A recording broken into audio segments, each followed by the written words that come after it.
business from. All right. We have a motion to approve the agenda for today, December 16th. Motion to approve the agenda for tonight, December 16th. Second. Okay, all in favor? Aye. Good. And can we get a motion to approve the minutes from November 20th, 2024?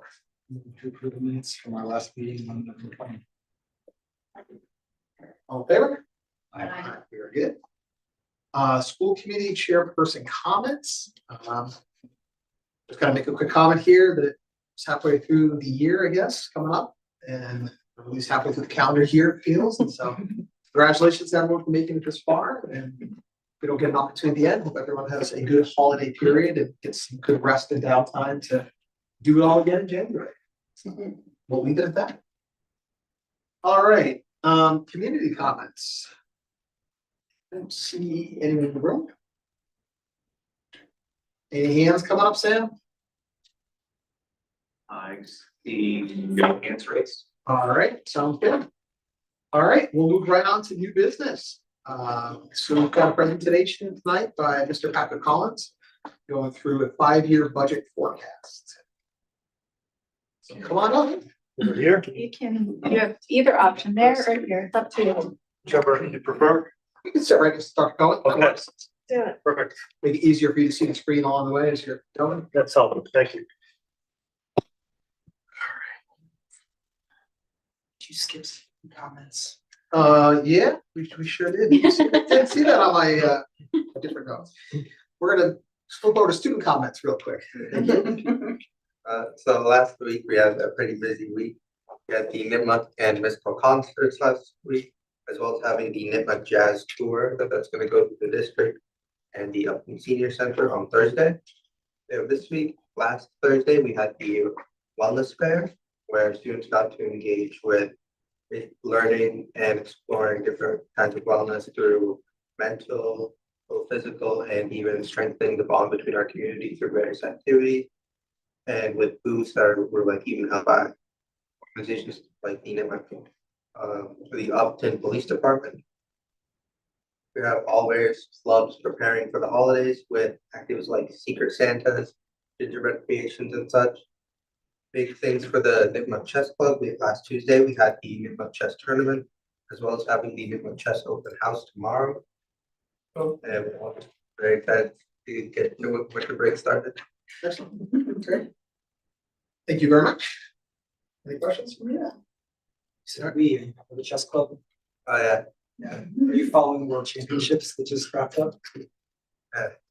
it's sad.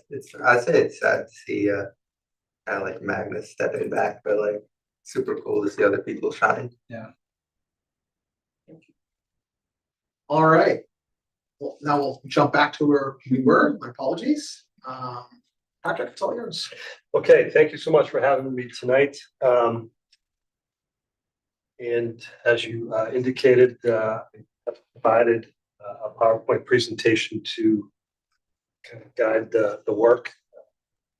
I guess I would just start off by saying that Dr. Cohen and Mr. Byer engaged me to produce a 5-year operating budget forecast for the school district summertime, and worked with Mr. Byer since that time period.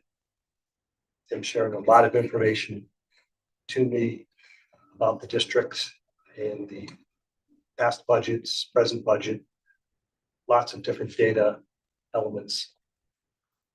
And so I'm here to present to you a 5-year operating budget forecast that hopefully would be useful to you and the community in terms of longer term planning.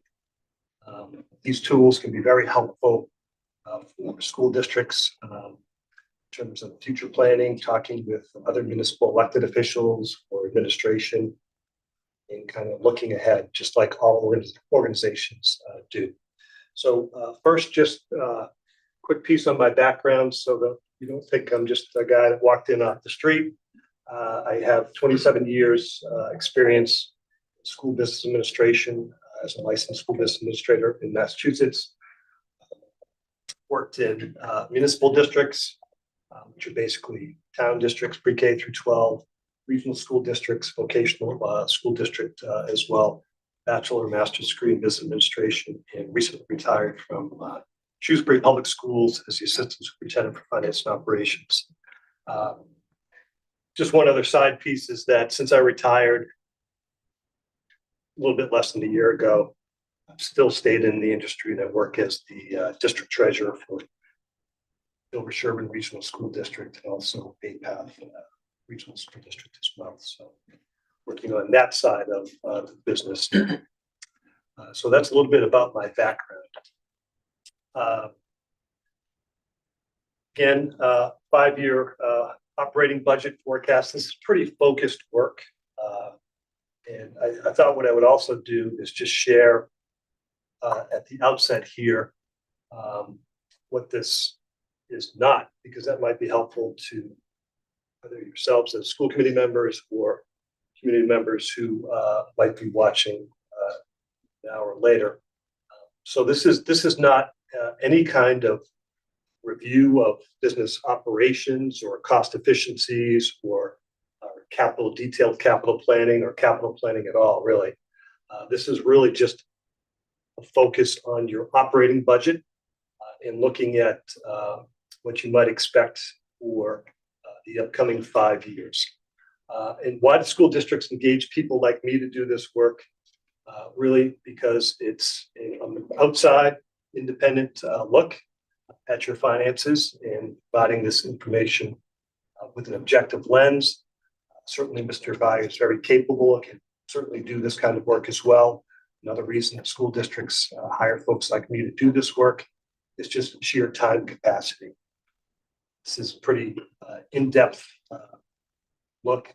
In order to develop this forecast takes a lot of time. And so that's just another reason that school districts will outsource this to folks like myself. In terms of the process, looked at past budget, operating budget history as an trend indicator for future. And also equally important is using a set of agreed upon assumptions to look forward in terms of your various cost categories, whether it be salaries, transportation, tuition, and the like. You know, since you're all school committee members, that your labor contracts typically run for 3 years. This is a 5-year forecast. And so for those years where there's not a collective bargaining agreement in place, assumptions were made about what that settlement would be in order to develop this forecast. So the assumptions are key. And then also I would just mention about this process is that, my work papers, electronic work papers, also to be turned over to school district at the end of this project so that Mr. Beyer could later on, as some assumption might become a certainty, can update this forecast and make it a 5-year operating, a rolling forecast if you decide to do that. So that's just a little bit about the process. Some topics. This is, again, not a cost efficiency look at all, but it is important just to look at some spending, general spending benchmark data. I'll do that at the outset. Look at your budget allocations. Enrollment, of course, can be a factor in terms of these forecasts. So looking at that, talk much more detail about the assumptions used. And want to focus also some time on district improvement and planning for resources so that you can implement district improvement, because improvement plans have costs and you need to be planful about that. Then I'm going to go through the forecast model, kind of finish up talking about some other funding sources as well. So that's how this will roll here.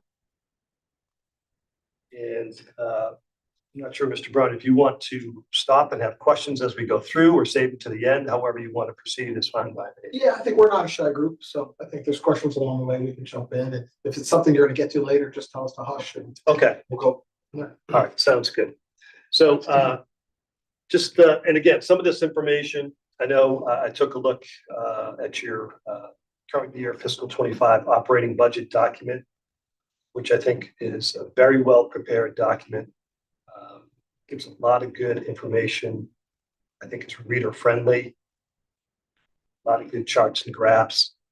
And so some of this information that I'm going to go through this evening as well is information that you might have seen already as a school committee. Maybe some community members haven't seen it. So just in terms of your cost per pupil data, this is a 5-year look at that. Fiscal 23, it's the latest data available from the Department of Education right now. But you can see that you're the blue line, and the state average, overall state average spending per pupil is the orange line. So you are trending below state average in terms of your cost per pupil. So the next slide. Is that data normalized? So, we're a regional school system. We carry all the costs of healthcare, et cetera. A lot of dedicated towns, they actually don't include that in their budget. Yeah. Is this data normalized for that? Yes. Yeah, that's a great question. As you said, school districts are organized in a lot of different ways in terms of what's included in budgets and whatnot. But the normalizing factor, to use your term, is every district is required to submit financial report at the end of the school year called end of year report. And on that end of year report, school districts are required to include all of the school committee resources, whether it be the appropriation, revolving funds, circuit breaker expenditures, but also municipal expenses as well. So those districts where the health insurance example might be carried in the town budget, that gets added in under city municipal expense. It is included in these average cost per pupil statistics.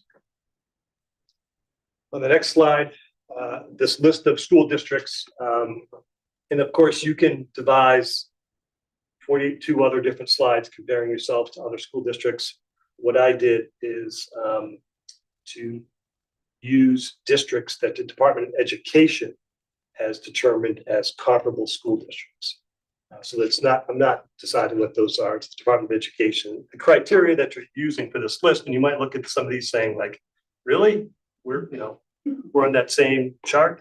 But basically what they're looking at is your grade span, your pre-K through 12. Not all school districts are pre-K through 12.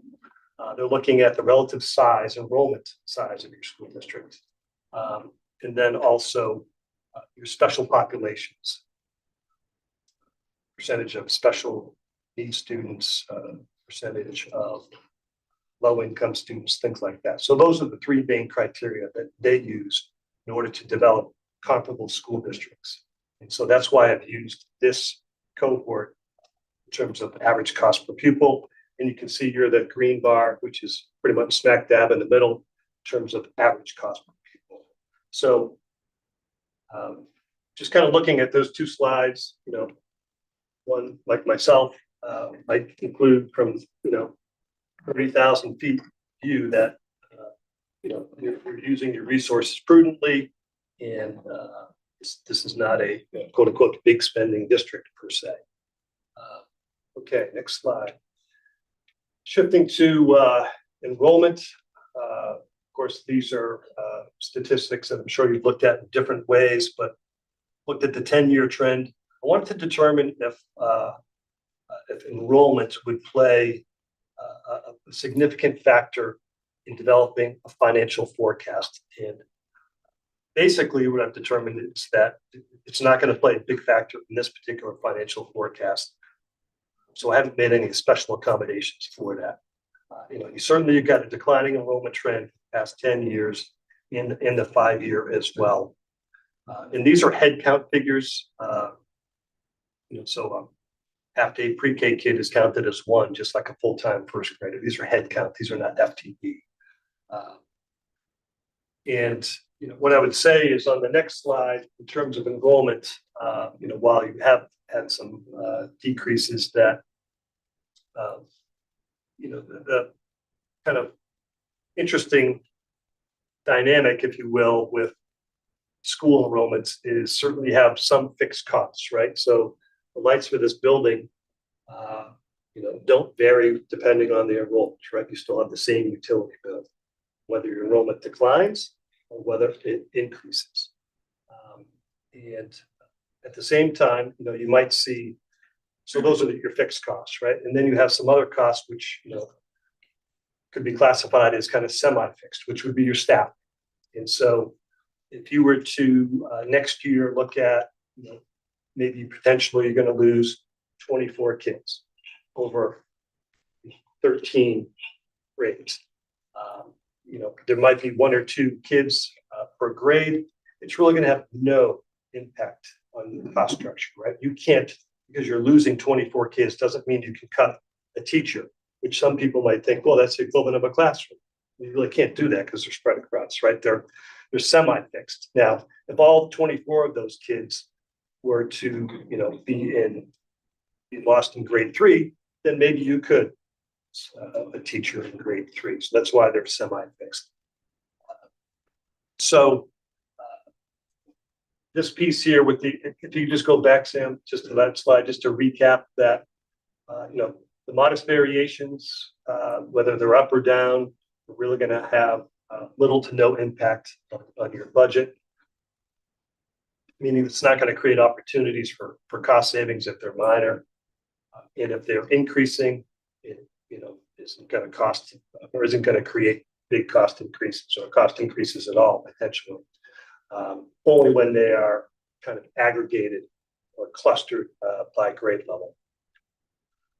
And certainly, you have a pretty robust school choice program here as well, which again is an indicator of quality, which I want to keep using that word because I assume it's the assumption of this forecast that as a school committee and as the 2 communities of Mendon and Upton, that you want to maintain the quality of your public education services.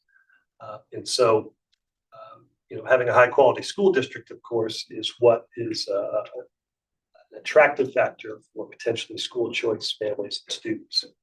We have a robust program here, so you can kind of manage to a certain degree your own in-district enrollment.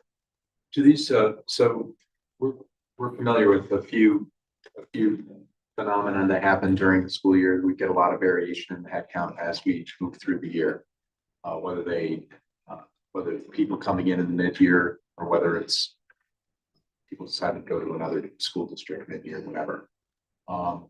Is there any way to understand the variation that takes place, whether that has an impact on it, instead of just measuring everything on October 1st? In terms of the reasons why? No, not necessarily. Just the range of headcount, so we can understand what the inflows and outflows are.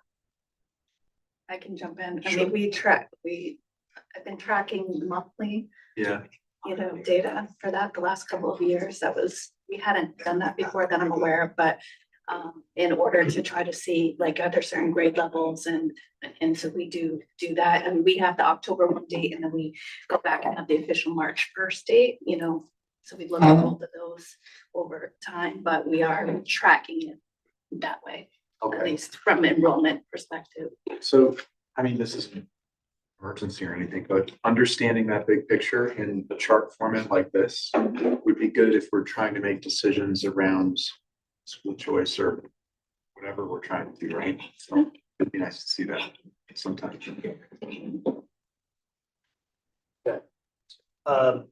This next slide, I think you've either seen it, you have in your budget presentation or a variation thereof, but it's an important one. And that is so-called selected populations or subgroups. And these subgroups are ones that are implicit in the Chapter 70 school finance education for the foundation budget. And they're in there because obviously research has shown that it takes greater financial resources to educate students in these particular selected populations, whether they're first language not English, ELL, economically disadvantaged, or students with disabilities. They cost more to educate those students per pupil. And so I just did a 10-year look back. Again, this is all data that's on the Department of Education website. And I looked back to look at the percentage point differences and then the percent increases. And so you can see your first language not English has grown substantially over the past 10 years. It's almost a 200% increase over that time span. The ELL population has grown significantly as well. Low income, economically disadvantaged, depending on what criteria they're using, basically the percentage point difference has doubled. Students with disabilities has remained pretty flat. The so-called high needs is basically a student who falls into any one or more of those categories. So that's kind of considered almost like a summary, if you will. So your selected populations has grown over the 10 years. So one would expect, kind of stepping back, that all other things being equal, that it would take more financial resources to educate the current population now than it did 10 years ago, because you've got greater percentages of these student demographic subgroups. The next slide is basically, I just wanted to look at where you were in comparison to the state, because those are percentages and you've grown, but kind of put it into context of state averages. And so, you're still below significantly in many areas the state averages for first language learners, ELL, low income, what have you. And you are, and I think it's a pretty significant difference, students with disabilities below the state average, which to me indicates you're not over-identifying students as students having learning disabilities. Okay, shifting now to more financial pieces. Kind of the most general here, big picture. Blue piece of this pie is salaries, wages. This is your current fiscal 25 budget allocations. Salaries, wages, employee benefits, 76%. And then all other non-salary expenses at 24%. So again, you're no different than every other school district in the Commonwealth, where salaries and benefits are the major driver of your school budget. And in terms of forecasting, obviously, again, school districts who deal with collective bargaining is how you settle your labor contracts is kind of how your budget's going to go.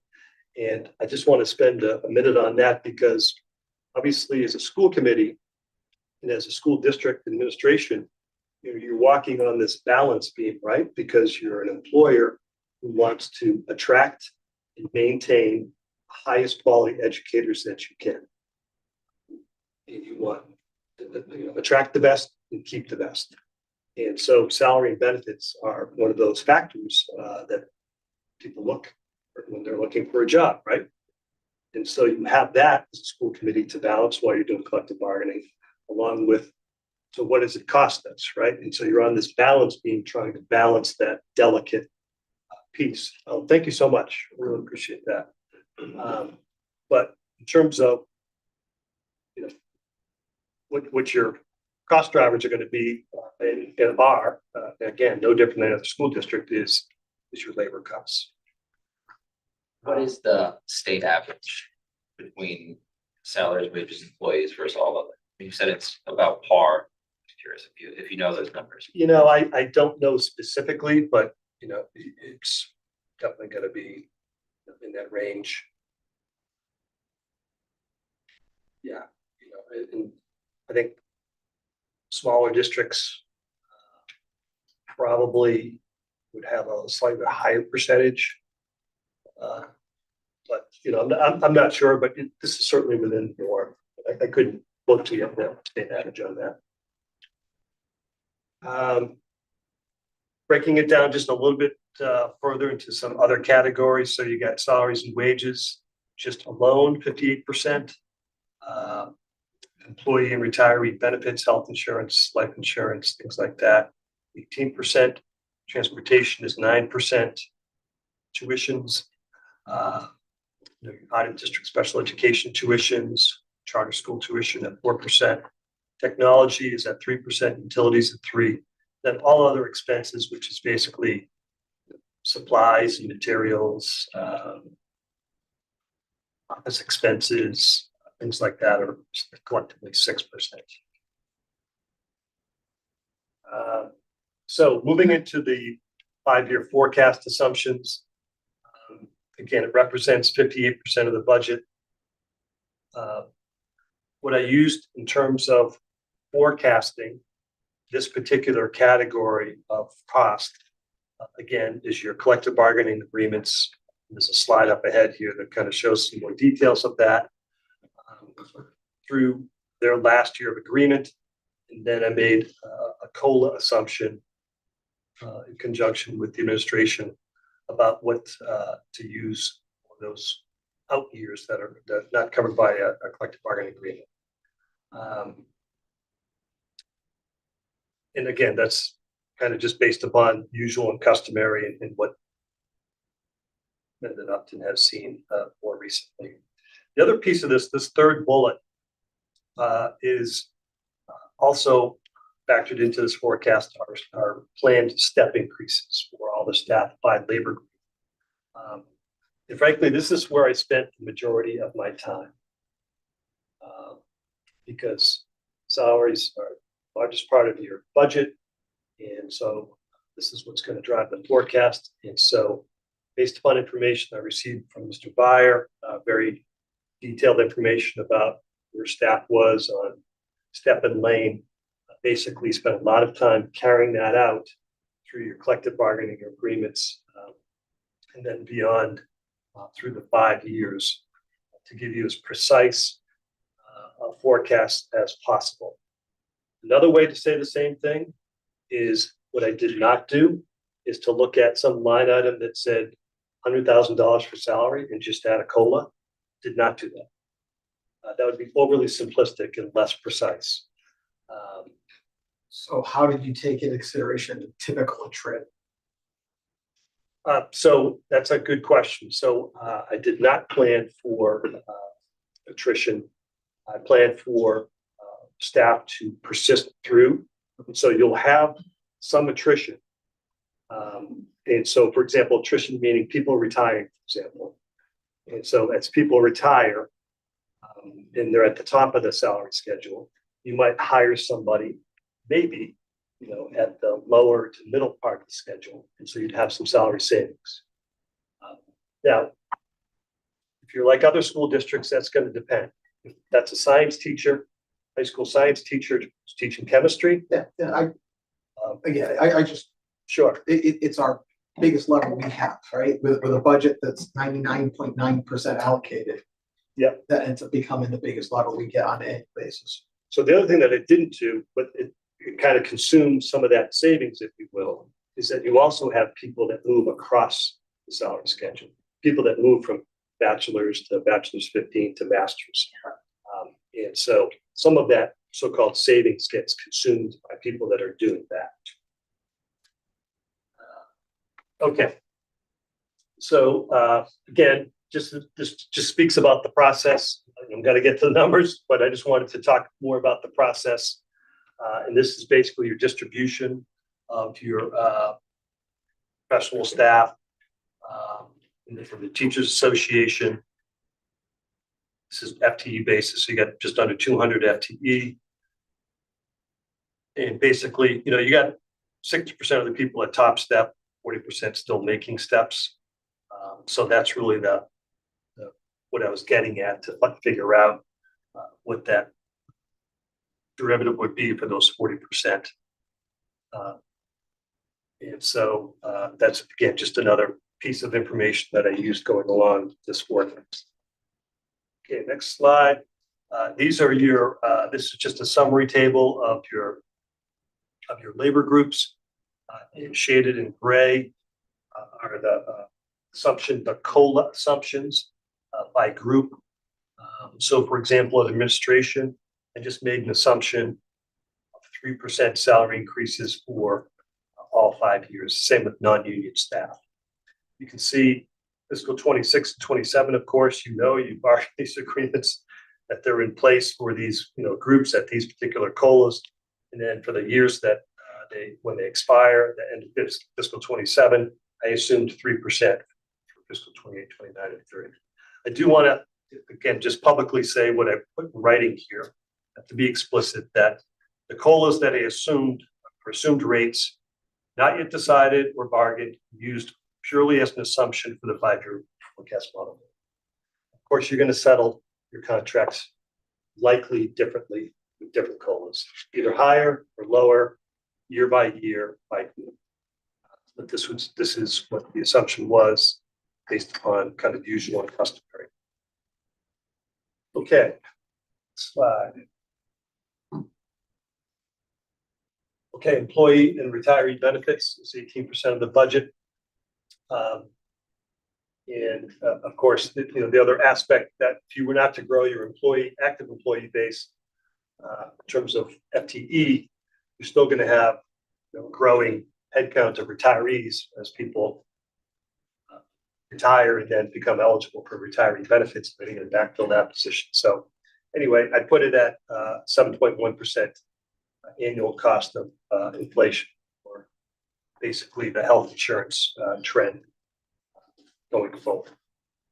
Transportation, you have an agreement that's in place through fiscal 28, and then through 28, fiscal 28 called for a 5.5% increase, and I used that same percentage increase for fiscal 28, 29 and 30 transportation cost forecast. Special education, these rates, of course, are set by the Operational Services Division of the state and regulated by DESE to a certain degree. And they will publish annually their allowable cost increase for those special education private placements. I used a factor of 4.5% for each year. Also kind of implicit in that is that private schools also have the opportunity to occasionally apply to the Department of Education for a cost reconstruction, meaning that if their operational costs are exceeding what they believe their inflationary costs, they can make application for a higher than inflationary rate. And so that's kind of implicit in the overall 4.5%.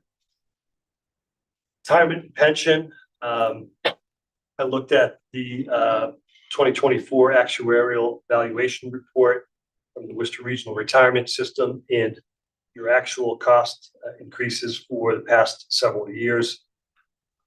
And you're trending at 10.3%. So I used the 10.3% for your pension contribution requirement to Worcester Regional Retirement System for the upcoming 5 years.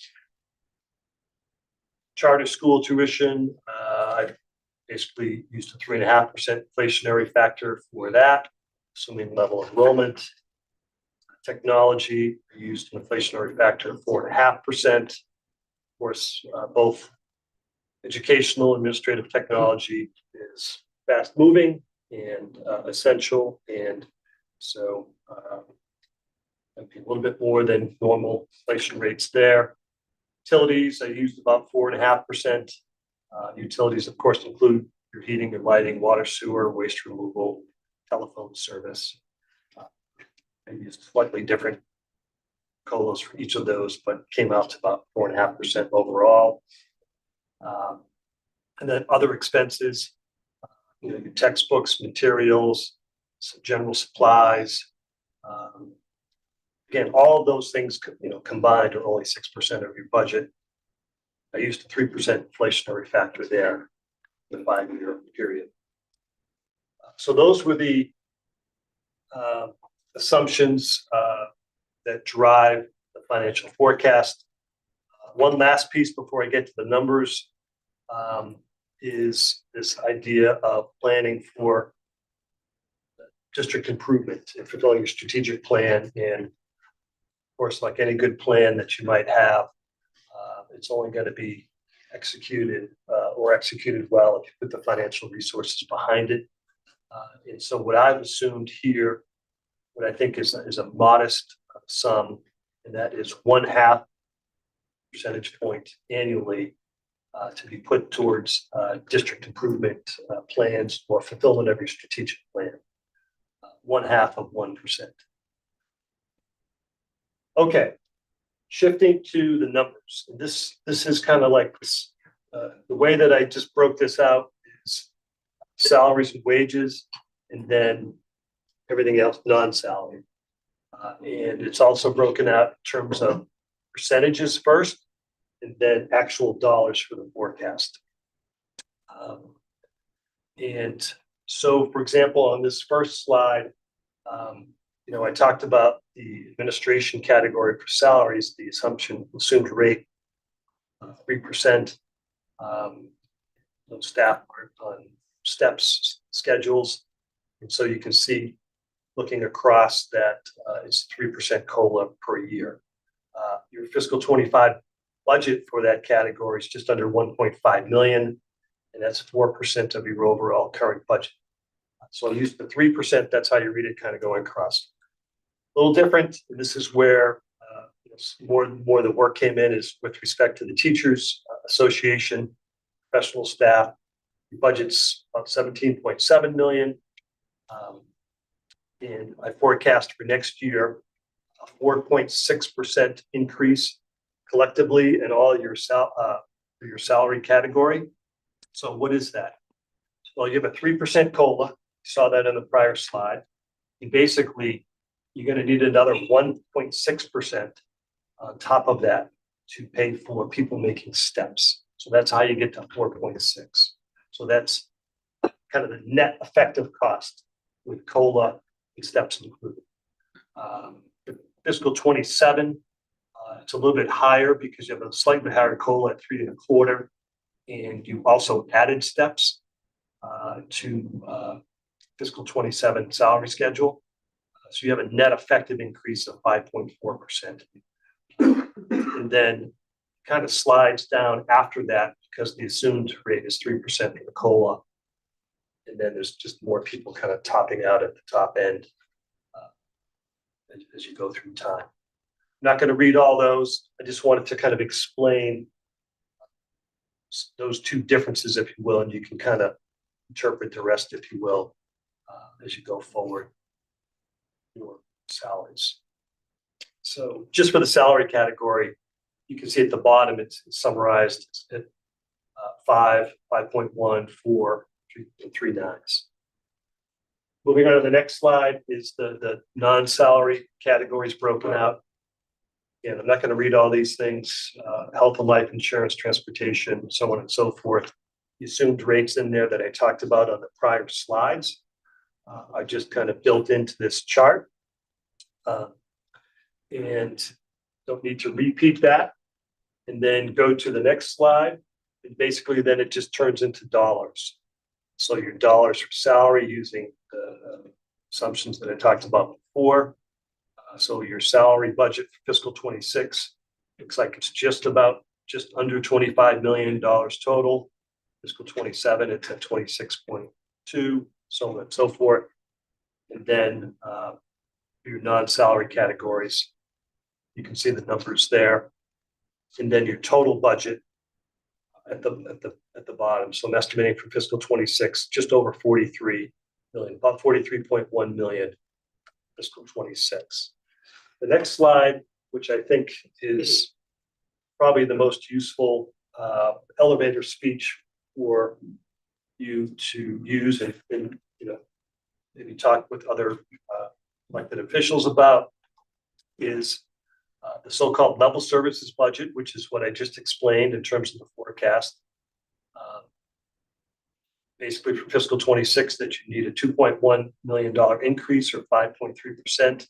But that in order for this district to move ahead with fulfillment of its strategic plan, district improvement, another 0.5% or $200,000 on top of that, gets you to 5.8%. And so I would estimate that you would need 43.3 million for fiscal 26. And then you can see all the dollars that rose or pink shaded area is really what the 5-year forecast is for this district. And I think that that kind of information, I'll just mention here. I mentioned at the outset that worked a lot of years in Shrewsbury, retired in Shrewsbury. And we were very fortunate the last couple of years that I worked there to work with the town administration. Because at the time, both the town and the schools were in need of an operational override. And so we put together a 5-year forecast, and Shrewsbury put together a plan to have kind of a multi-year planned operational override. And they used a model that was used by Arlington, sure, city or town of Arlington, so-called Arlington model. And I think, Grafton has used kind of a similar piece as well. So, but these are the similar kind of format numbers that we used, and it was very handy to be able to have numbers at the ready to have that conversation. I'm sorry, could you get a little bit more detailed as to what the model was for the Arlington model? So basically the model is that you plan what your resources are needing to be for the time period for which you don't want to ask for another override. So if it's 3 years or 4 years or 5 years, and you figure out what those sums are. And in the case of Shrewsbury, it was a combined town and school operational override. So we I worked on the school side, the municipal department, the town manager worked on the municipal end, and kind of melding those two. And the boards figured out in order to fulfill that we needed X amount of dollars for an override. And that X amount of dollars was fully levied in the first year of the override. Fully levied, but not fully used. And so a big portion of that was put into an override stabilization account. Okay. And the same thing for year 2 is fully levied, not fully used, the difference put into an override stabilization account. So you're growing your override stabilization account. You're meeting your needs, operational needs on a year-to-year basis. And then at some point it flips and you start using the override stabilization funds to piggy bank and start pulling those out to meet your operational needs in order to get you to some time marker where then again, would likely to have to ask for another. So essentially you front load it and then you load up your stabilization account. And then as you say, it's 5 years, 2 or 3 years in, you start drawing down against it till you reach 0 and you're at your override. Right. Jay, the Upton did that, didn't they? They did it because they passed an override, Mendon did, so Correct. they kept the money rather than, 1 year they did an underride, 1 year they kept the money. Kept the money. There was a session at the Mass Conference where Grafton described that plan. It didn't fit quite the same, but I understand the Arlington model. Thank you. Yeah, I mean, so like in Grafton, the idea was you would grow the budget, the number was about 4.5. And so in working with the town, we were able to ensure and know that you were going to be able to get that 4.5 over the years. So the first levy amount was higher as opposed to like an override to get by, like for 1 year, it was a planned beyond. That's actually a good segue to this next slide, because this next slide, what this depicts is on the left side is your annual operating budget increases. And then on the right side is what the forecast is. And the right, of course, is just a repeat of the numbers that I just showed you. The orange is just level services, and then the blue line is level service improvements, includes the 0.5% improvement. But of course, what we all strive for is a plan that looks like something on the right? Not a chart that goes like this with school budgets that, one year, you get a good bump, and then the next year you're cutting, and then the next year you're getting more, it's kind of hurry up, slow down, it's just not helpful in terms of maintaining the quality of services, maintaining stability in your school district, maintaining kind of a sense of stability amongst your staff. You want to know that you're, have a stable organization. So obviously what's desired is on the right, that you have a planful, stable approach. I'm going to shift gears now and just talk a little bit about other funding sources besides the so-called town budget.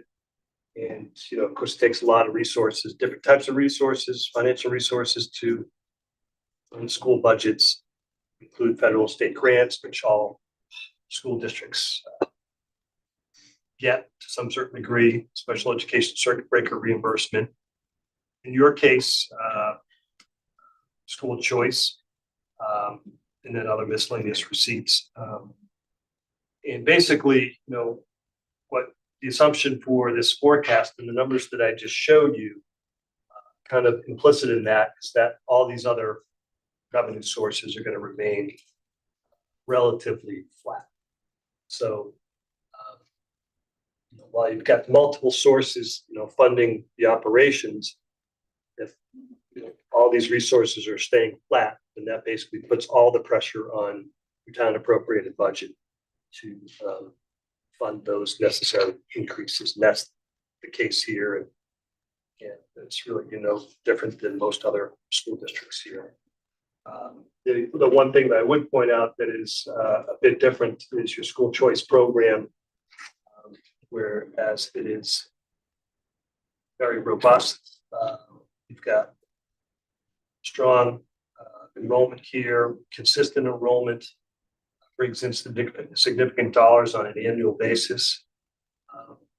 And, I would share one story about this, and that is when I worked in Shrewsbury, and I forget the exact year, but it was when it was a charter school that opened up nearby our school district. And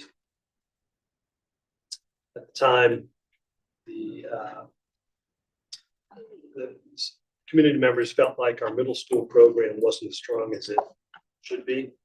And the charter school was enrolling students for those middle school grades. And then it was going to be adding a grade each year so that they could graduate high school diploma.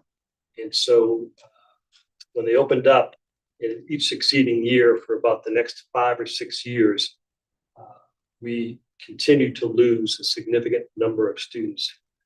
I think it peaked around 120 that students left our district and went to the charter school because they felt like a perceived lack of quality, especially at the middle school levels, really where we're seeing them leaving.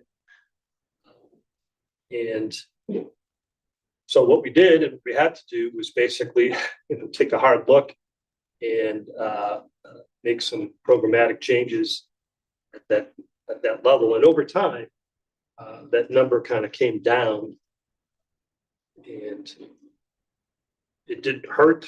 Certainly helped that we were able to build a new middle level school as well. But part of that was enhanced programming. So I guess, what I'm trying to say in a different way, it's analogous with your school choice program. You can just flip the next slide, Sam, if you don't mind, is basically, the big driver of your school choice program is the quality of your school district. And if quality were to be diminished in a real way or perceived way, or both real or perceived, then that can spin down your demand for school choice, which is a significant revenue resource. And once that goes down, then you're just kind of spiraling and spinning down. Worse gets worse. And so it just kind of moves everyone as a stakeholder to maintain the quality of your school district for a lot of reasons, but also one of them is demand for school choice seats.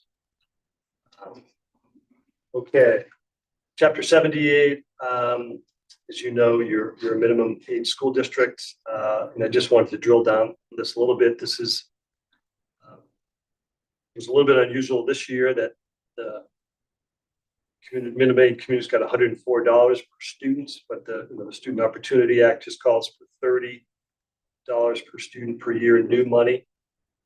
In your case, on the next slide, you'll see what your state aid history has been. Of course, the bigger jump in this year because the $30 went to 104.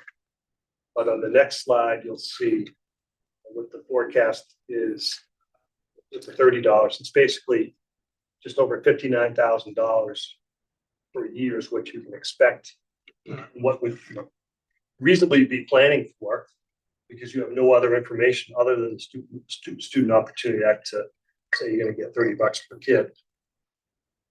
And again, the state is not going to kind of save the day in terms of financial needs here. Is really what this is supposed to say. You tell everyone. Special education circuit breaker, you know, especially the last 3 years, looks really consistent, you know, $1.2, $1.3 million. Got slightly declining number of eligible students claimed. This is a reimbursement program, so again, if you were to have 0 students, you'd have 0. The next year, you'd have 0 reimbursement. But it looks like you get a pretty stable revenue source here. But again, it's not going to change significantly in a positive way. It's really kind of maxed out, if you will. This chart shows you, though, that transportation cost reimbursement row. This was kind of a newer piece implemented fiscal 22, they funded it at up to the 75% for the first 2 years, and then last year went down. So it's not a guarantee that you're going to get these rates every year. This year, I looked at the file; they were projecting 44% for the transportation costs for fiscal 25. They're usually a little bit modest early part of the year, so it might be a little bit better than that. I guess the point is, again, not the state through the circuit breaker program isn't going to solve anybody's funding issues or demands. Regional transportation is the last one, and it's been pretty strong. But again, it's in the context of your overall $40+ million budget. It's kind of remain flat, if you will, relatively flat. So that puts pressure on your local appropriation to come up with the differences that are needed each year to fund the increases in transportation and other costs. And I think that's about pretty much what I have. And again, the closing part of this is that assume that again with the assumptions that are built in, and that everybody's working towards maintaining the quality of the school district, and that the reason that you engaged me was to try to give you an independent, objective view of what kind of financial resources that this school district needs for the upcoming 5 years, so that you could work with your peers on the municipal side to best plan for that. So, apologize about this, right? So there was a lot of assumptions, which I think are all valid assumptions. You looked at a 5-year revenue, I guess, top line view. You just spent the last 10 minutes kind of going through history of circuit breaker. What assumptions did you make in the out years for those buckets? Level funding. Level funding from this year. Yeah. There's also, I forget what chart it was, but you looked at the history of increases that we had as a school district. Yes. That doesn't quite measure up against the future predictions of a standard increase of 4 or 5%. Do you think we're gonna run into the same situation where we might sporadically hit much lower increases? In your chart, I think we hit like 4.2% one year. Mhm. We never came close to the increases that you were projecting. Right, yeah, no, and so obviously this work is focused on, you know, what the needs are of the school district to maintain level services, maintain everything that you have with the cost factors that are known and projected. And so what, of course, it doesn't, you know, it's going to be up to your local communities to provide the funding. So like every year, it's your work to convince the communities that, you know, we need this amount of resources. And so that they can plan on their side to provide those resources to the school district. So So you didn't get into a gap analysis then, right? You looked at the overall budget on an annual basis, right? Yep. We're a municipality, 2 towns funding the school system today. If we figure, you know, typically Houston Town of Mendon, are gonna get 50% of revenue, 50% of new receipts. Sort of, yeah, ish. But we've got pretty good history. I guess where I would go next is what's the gap look like over the next 5 years? Right, I mean, you showed what good looks like in terms of the Arlington model, but what's it look like in the Mendon-Upton model using the Arlington formula? Right. So like if I was sitting here, if we had the select board, well, we did have the select board join us today. And, but I think your question would be, okay, this is all cool. What are you coming and asking for? yeah, and so that was not part of the work engagement to do that Got it. piece of it. Okay. It's really to help you determine the level of resources that you need to maintain the quality of the school district. And then, you know, it's really incumbent upon, obviously, elected officials, administration to work with your local municipal officials to try to garner those resources. Is part of the project, do we get a model we can toggle? Yeah, all the Yeah, electronic the files that, yeah, So there's a spreadsheet or whatever you use Yeah. behind it? yes, Okay, cool. yes. Because I think one of the questions that will come up when, I mean, I like how you presented it, everything was great. But one of the questions that will come up is, wait, you had these kinds of increases before. Why are you saying you're gonna have these consistent increases as we go through the next 5 years? If that's gonna be even the average or the median even. I think our answer is that our past 5 years increases were based on what they were telling us they would give us. And this year is this projection is us saying this is what we need to keep level service. There's a lot It's of top-down. variation. There's no simple answer to that. Right. I'm just saying that question is gonna come up. It's looking at it from different angles. Yeah. Right. But the other view that, and I don't know if you necessarily hold it in here, is just gonna be, we know about chapter 70, we know about those things, but is all the grants that were COVID ESSER related, potential change in administration grants, right? I mean, we can certainly take the model and add that in, build that in. That's gonna be the next piece that comes into the gap, right? It's not only, you know, flat growth in towns or, you know, based on normal percentage increases, the cost structure that you built in, but then there's another sliver that's likely to come out from everything we know right now around the changes in grants. Yeah, I mean, just to be clear, you're not one of the districts that have fallen into the trap relying on ESSER to make Correct. sure their budget is fulfilled. So we're actually in a much better place than many school districts around the state. But yes, I agree with you. But we've bought technology with it, we've bought vans, we've bought stuff that has to be replaced. Right? So we'll enjoy the Kool-Aid of new vans for a while. Hopefully still have. 10, 15 years. Right, yeah, right. Any other questions? No, I was gonna point out the technology, like the iPads we had, and now we've got to roll that to the operational budget, you know, it's a large increase to challenge it. Patrick, thank you very much. Okay, thank you all for your time. Appreciate it. Thank you. Thank All right, yep, good luck.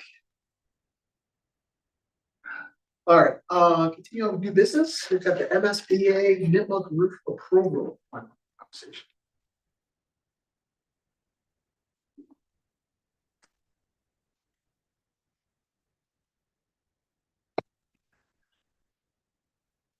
You have, I just got logged out of my Google, so yeah. oh, good, for some so I'm not the reason, so only give me one one- then tonight. So give me 1 second to get back in, and because Yep. I gave you my sheet. Do you want me, oh, here, we'll take But my you sheet. can read, You want me to read the vote language? I can. yeah, you can do that while I get logged in, if Okay. you don't mind. Okay.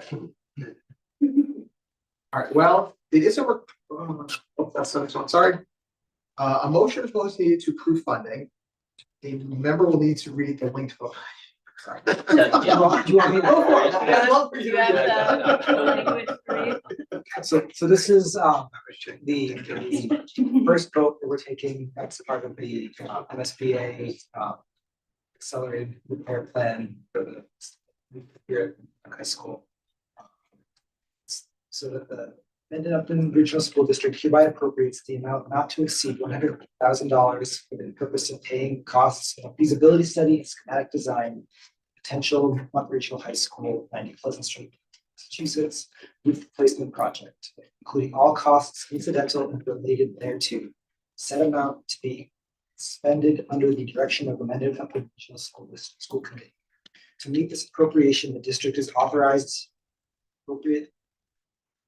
To meet this, To appropriate.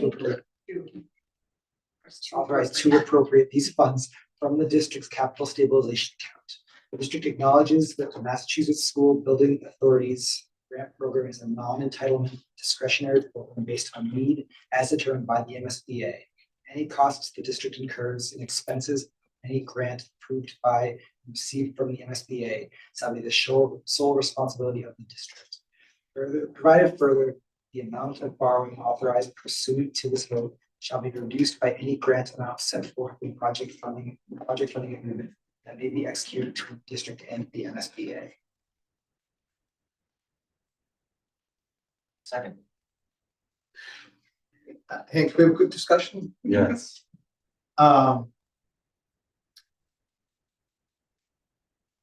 So basically, we are paying from the capitalization stabilization fund amounts necessary for the feasibility study and schematic design of the project. Yeah.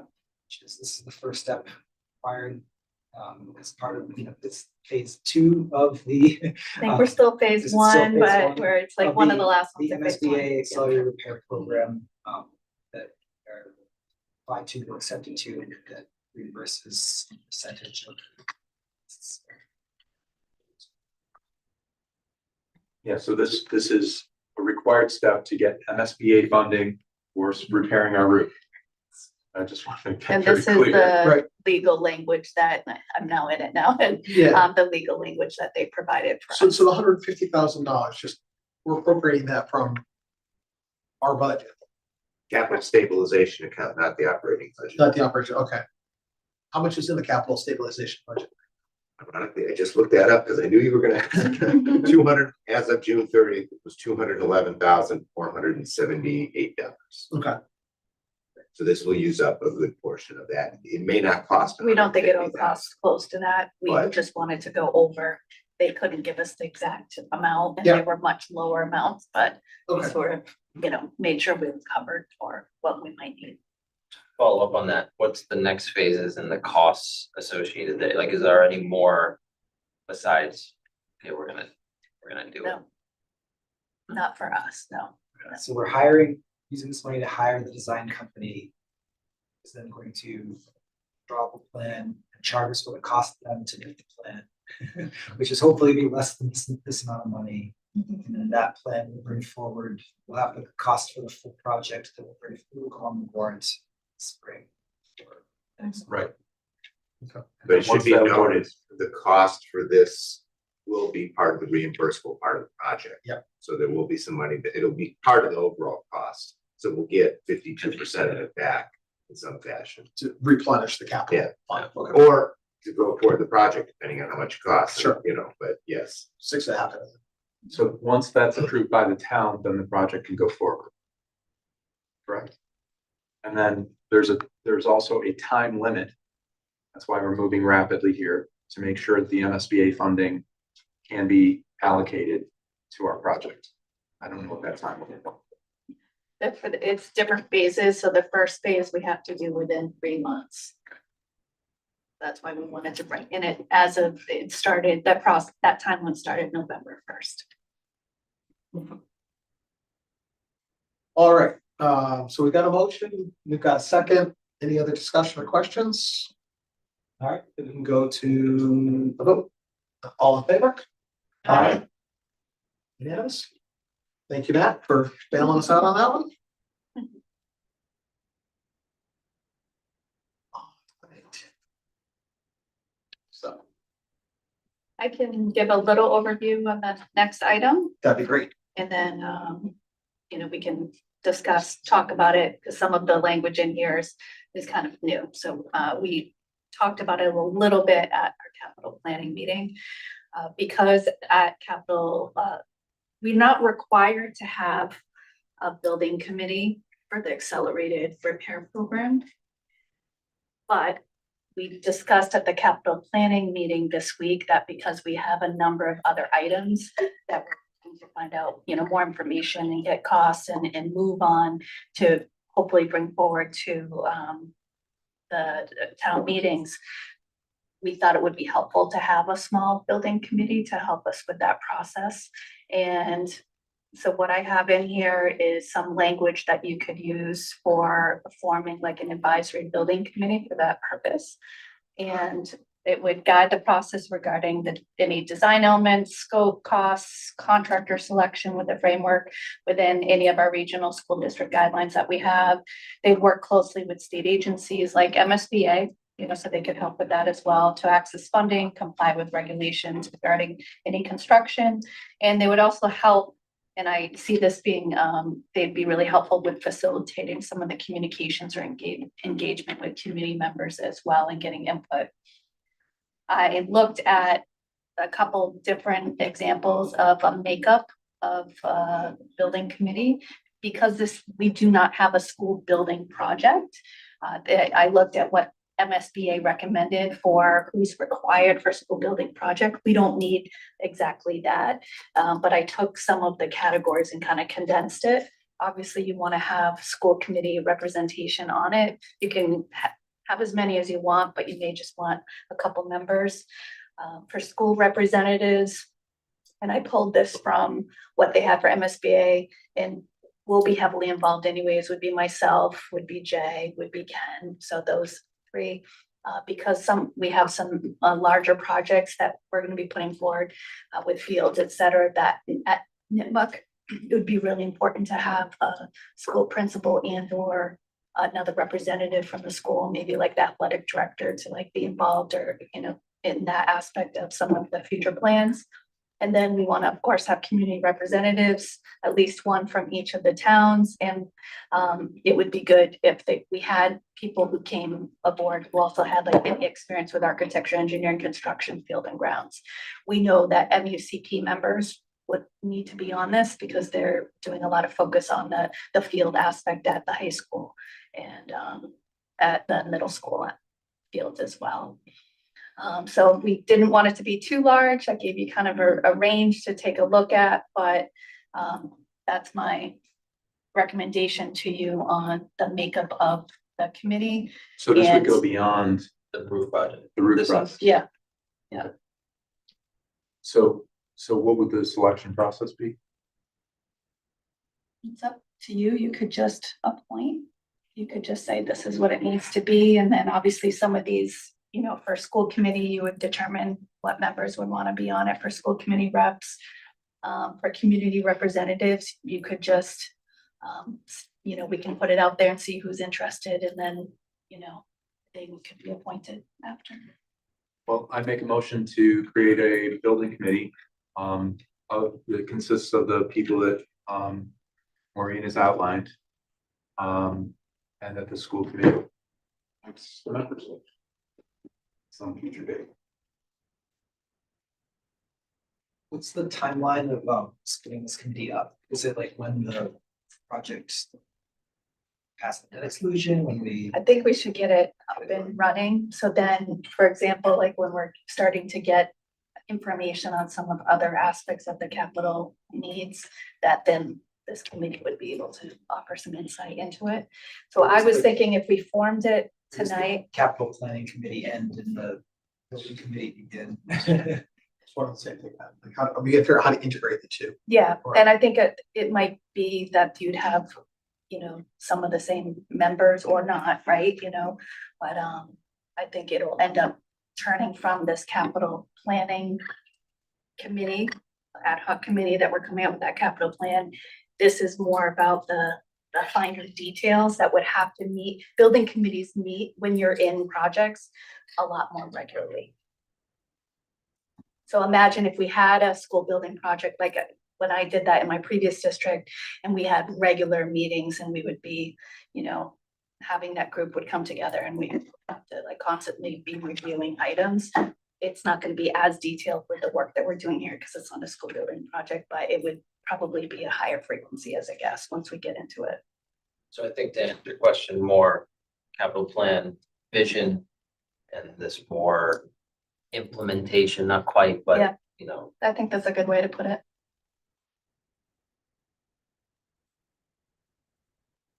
I think it just formalizes it a little bit more for the work here. Yeah, I mean, in theory, the capital planning committee should go well, you know, stay into perpetuity, needs to go beyond Yeah. just the project at hand, but continuing to Yeah. think about 5-year needs on a rolling basis, right?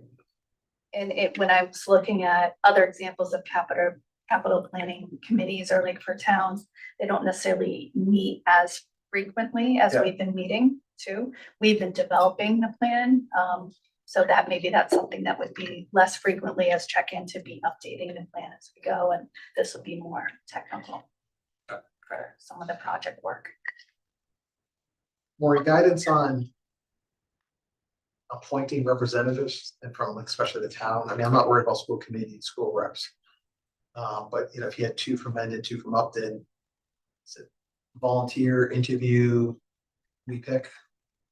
I don't know what we've done in the past here, and I know it was a long time ago with the schools, but I mean, generally, I think of like how towns do it. People apply. And then if you have one person, you can kind of decide, and at the next meeting, you appoint them or not. So I would say by forming this here, then you could, solicit interest. yeah, just see what the interest is, and then, you know, go from there. And then maybe just, you know, do the appointments. Did you have a comment or? No, I mean, typically you would send a message to probably your select board to both towns saying you formed this committee, you'd like representatives, maybe from town government, from the community. They would then weigh in on it and put it out, you know, and you just put it out to the public.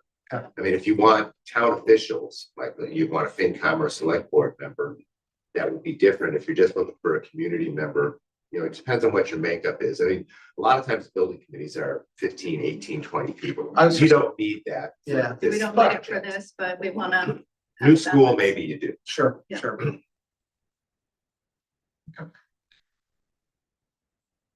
All right, any other discussion, questions? You know, since you're doing this with multiple projects in mind, is the idea that the composition of the committee would change with different projects, or you have one committee that's going to see through multiple projects? So I see it as one committee that would see it through, but hopefully, I mean, we definitely need some, for example, MUCP reps on it because fields are gonna be, you know, one major aspect of it. But some of, I mean, just having Ken on it, you know, he knows the buildings, right? But I think it depends. I don't know. I don't think it would change. So, yeah.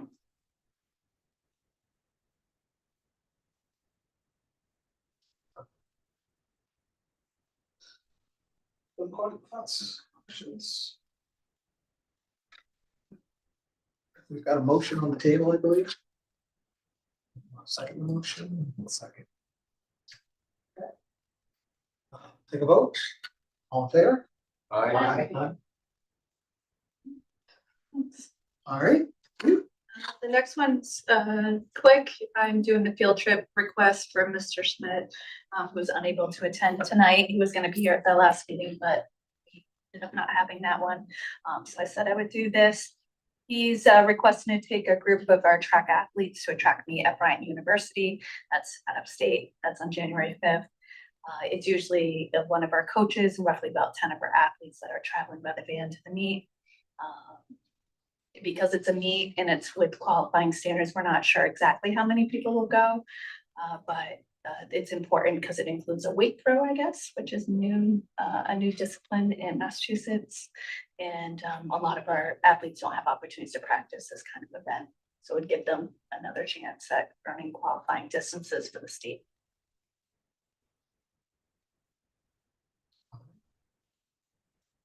Are the coaches teachers? I think so. One of them I know is It's Justin. Justin. I don't know if there's more than one coach. There I think probably it's a is. weekend if you're wondering about the youth club. Oh, okay. Cool. Was that the wondering? I was also wondering. Okay. All right, then I'll make a motion. I we should have approve the double checked January that. Always like, put the day, No, I got day it. of the week. 5th. How many substitutes is this gonna cost? And how many kids go without learning? January 5th is a Sunday. Yeah, okay. All right, great. So we're all good. All right, we have a motion to approve the out-of-state field trip request on January 5th for Mr. Schmidt and the team. Motion to approve the out-of-state field trip to Bryant University on January 5th. Second. All right, all in favor? Aye. All right, we are good. All right. Want to treat every field trip the same. Fairness is important.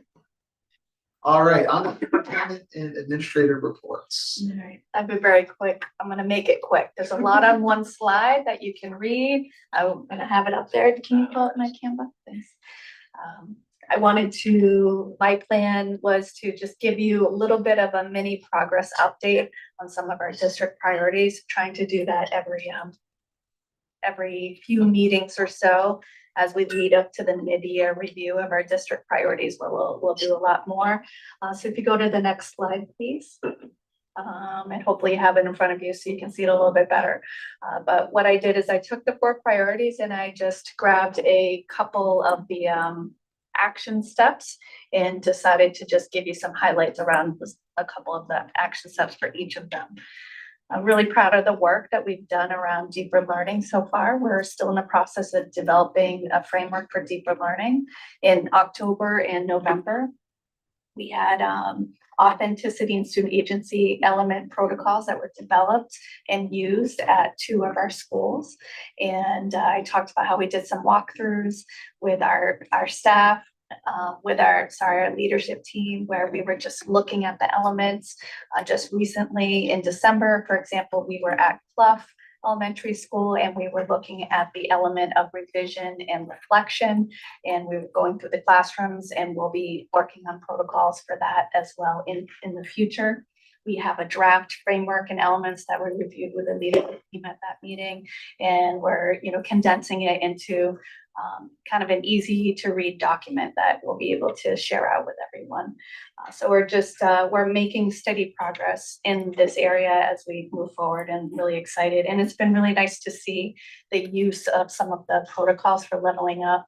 And you heard even like the elementary principal was talking about that it's now not just in one building, but we're starting to use it across the buildings as well to improve our educational experiences for our students. Under high quality curriculum and instruction, I mean, you're about to hear from Cheryl, and she's gonna definitely give some updates, and this is a lot of her work and work with the teams at the buildings. But we've had a heavy focus on incorporating research and reading and writing into our ELA self-study work. And also, just our work and a lot of the curriculum review that we're doing. She's had a number of meetings with department chairs, grade level teams, identifying standard-based highlights and focus areas to start the year. We're part of a DESE leadership team for high quality instructional materials around ELA, and have been going through this process to review materials. And so she's been heavily involved in leading that.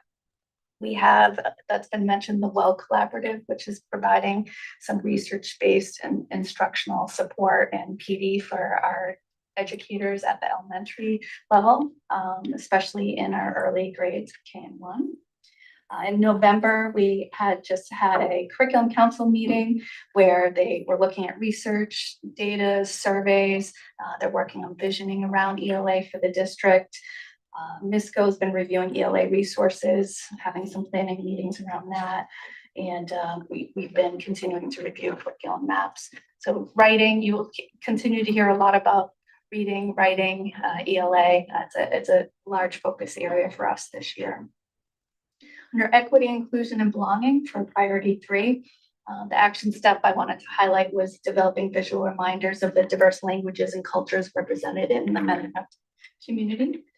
We have the welcome signs. We've seen them so far that have the predominant MURC languages posted in all of our schools now.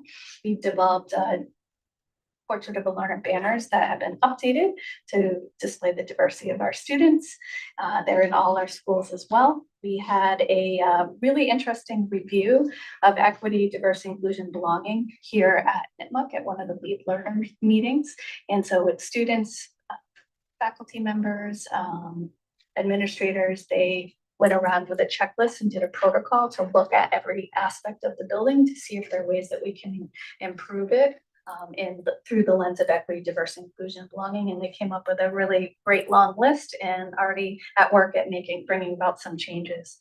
And our equity pause has been introduced with department chairs, leadership team, ELA curriculum council, and we're continuing to do work with that. You may have seen some holiday fairs that were held just this past week in the evenings of school. So in the past, there used to be some holiday shops in the school day. We've moved those events after school and worked with the PTO on that, but also brought in ways that we could highlight the multiple holidays and different cultures that are taking place. And those just happened last week. And I was just talking to Ryan the other day. We're working with Open Architects to see the best way to upload the student, like what's in a name, their name recordings that they've done in this first semester, and have them be part of the whole child review as part of our process in OA. And we're working on seeing the best way that we can do that.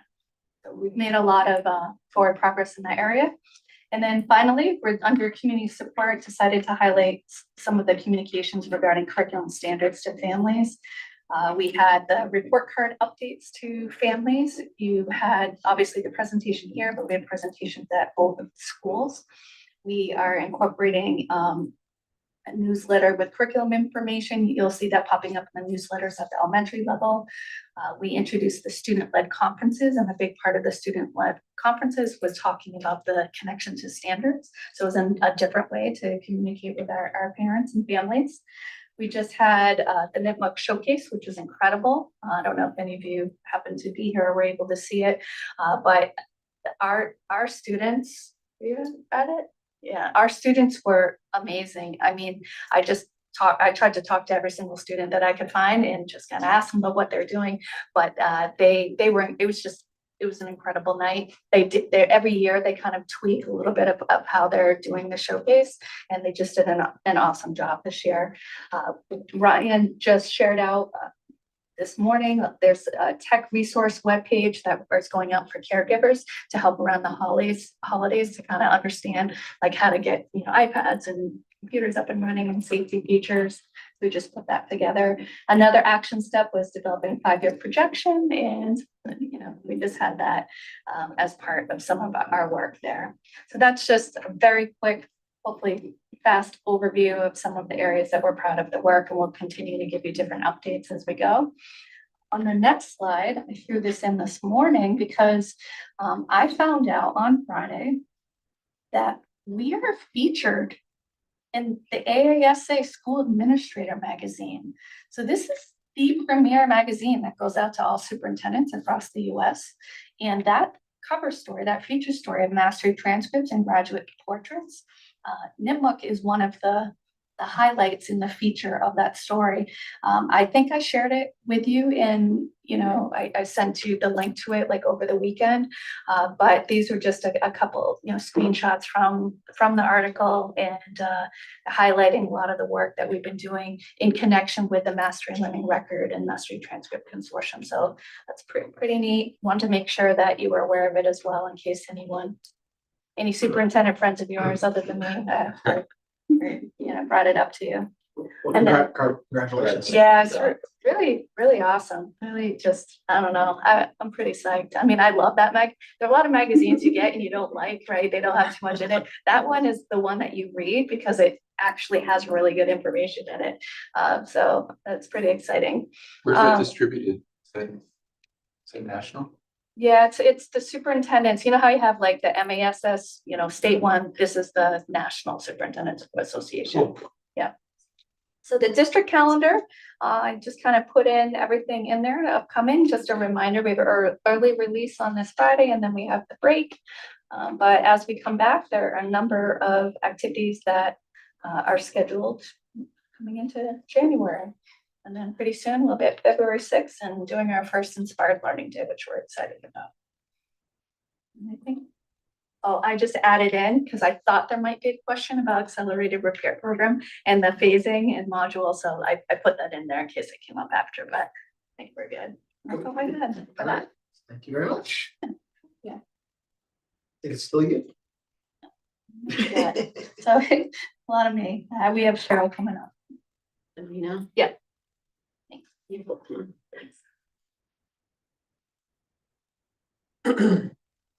Hey, everybody.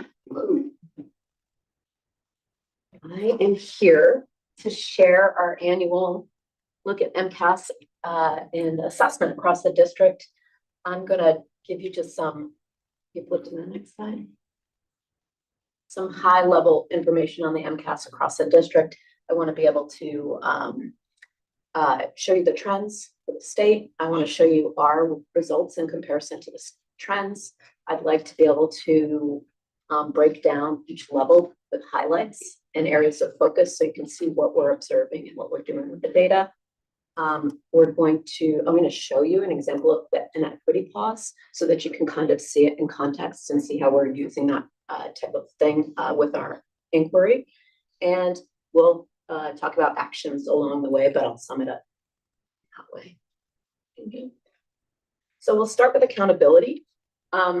Our accountability results are good for the second year in a row since they've reinstituted them. One thing that this slide doesn't point out that I will briefly is that there are two components of accountability for these metrics, and one is criterion referenced and one is norm referenced. And so the criterion referenced one are the results that you see here. And for all of our schools, we're making substantial progress towards our targets. And we do not require revision or assistance according to the state. The normative one is the one that I think is more interesting, but they also don't kind of often highlight it. It's only given for the schools. The normative one kind of compares our schools to other schools that are similar to them across the state in terms of brain span and such. All of our schools were, and it's done in percentiles. So all of our schools received a percentile that was 55 or above, and which means that we're above the mean in the state. And all of the percentiles were higher than they were last year. So not only were they higher than the state, but they were improving since last year. And I thought that was worth pointing out. So you can switch it again, Sam. So what I'm going to do now is just going to give you some broad district trends for ELA, math, and science kind of quickly. And I'll use the same displays. The bottom graph shows the trends for the state versus the green line, which is the trends for our district. This one basically shows actually that the MCAS results across the state for ELA are actually still on the decline. I want to point that out. That's not really what is the conversation is that feels maybe like something that might happen after a pandemic. And we're still feeling the results across the state.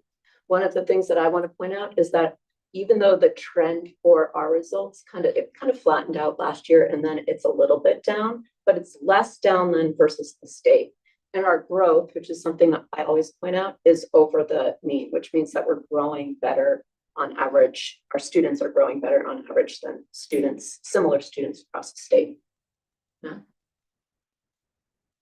These are our math trends, which are really encouraging. The trends basically show that we saw great growth last year and just modest growth this year, but the growth is actually better than the state again. So even though the growth is modest in our district, with the gap between those two lines is still increasing, and that's district-wide as well. Next Is one. that recovered or are we like, I can't really read the chart here. Go on back so you can see it. Is that recovered to pre-COVID? So yeah, and I'm looking, I should have pointed this out, Sean.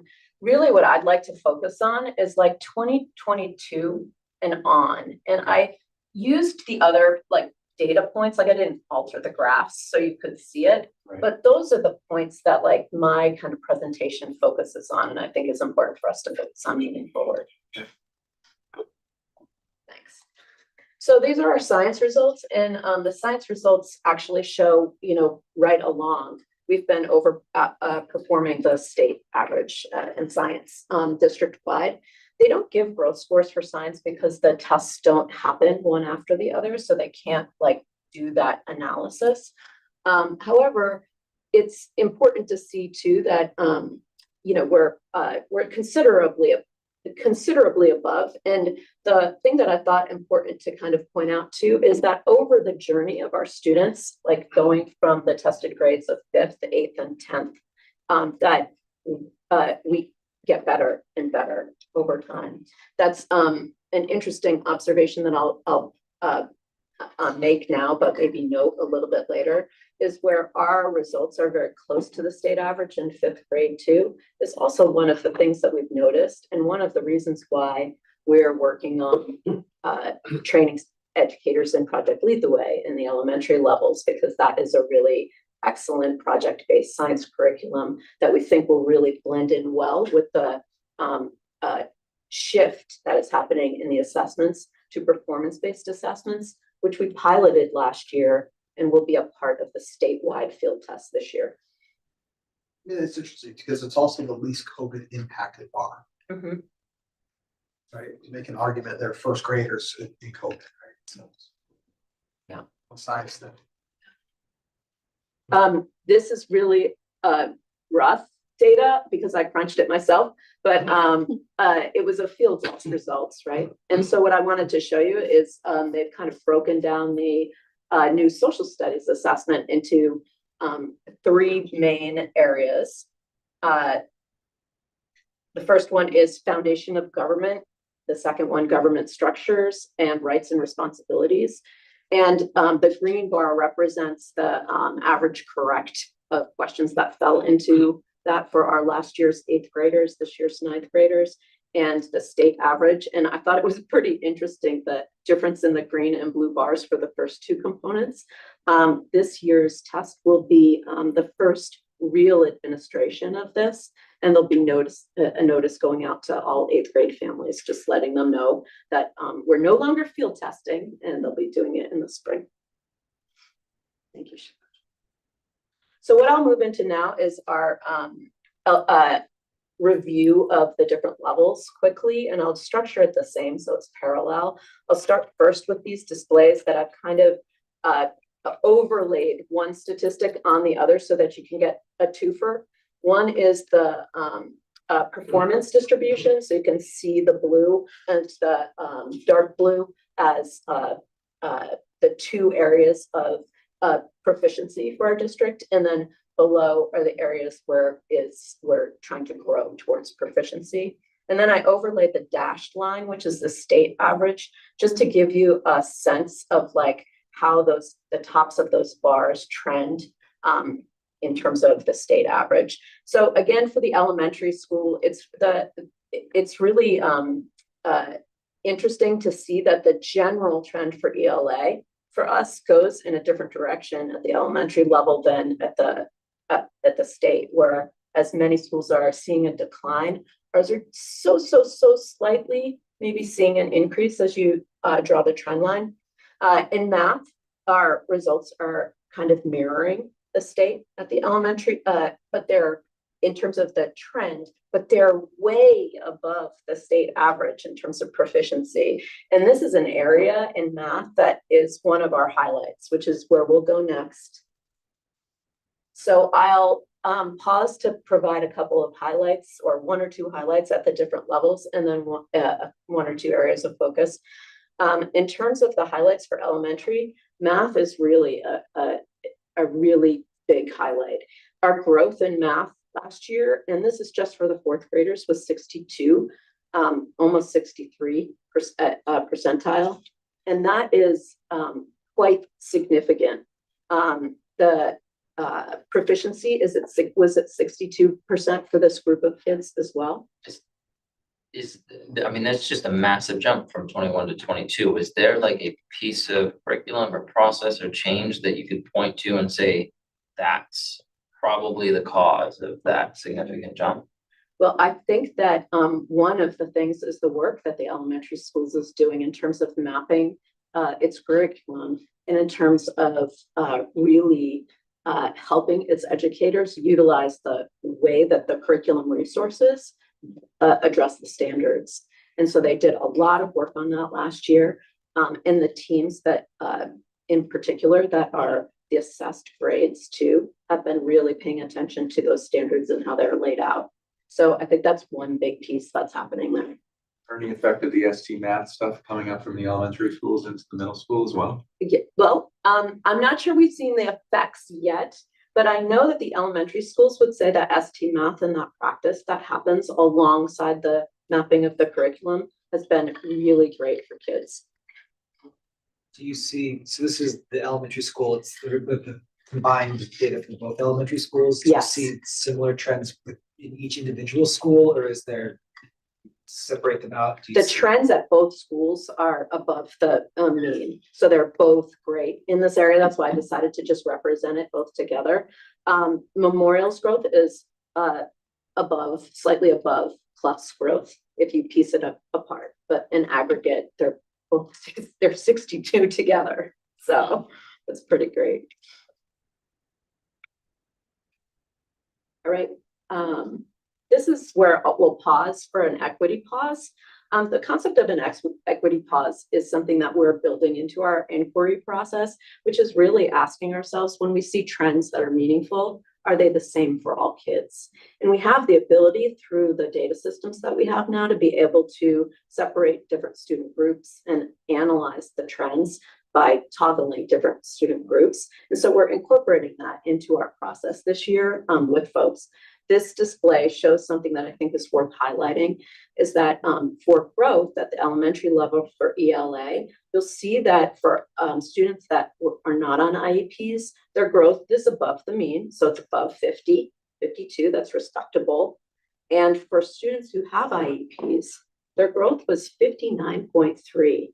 And so the importance of that is that not only are students growing above the state mean, but also students with special needs are growing at a greater rate, which means that that gap is closing, the gap between students with special needs, because typically students with special needs start at a proficiency level that's lower than students without special needs. So that's definitely worth highlighting, and one of the reasons why we do these equity pauses. Thanks. So here's an area of focus, and you've heard about it before. We've been watching our results for writing, and we've been analyzing the results for writing with a bit of a handicap this year that the state didn't provide the examples of, of the results. Speechless, but we have been working with teams. We've been talking about, we've been partnering with WELL. That work has been happening all year and specifically focused on K and 1, which is interesting because that is coming from a theory that we should be growing kids in their writing process from the beginning.